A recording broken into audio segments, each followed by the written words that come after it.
వచ్చి మా చెల్లాయిని రక్షించారు. మీ మేలు మేము ఎన్నటికీ మర్చిపోం. మేము లోకోత్తర వీరకుమారులు. మరి మీరు?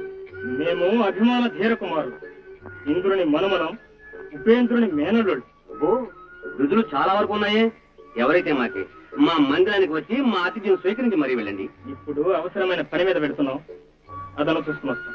మేము రమ్మంటున్నాం, మీరు వెళ్తానంటున్నారు. మీ ఇష్టం. రా చెల్లాయి, చూడడానికి కొంచెం పెంకిఘటంలా ఉన్నది.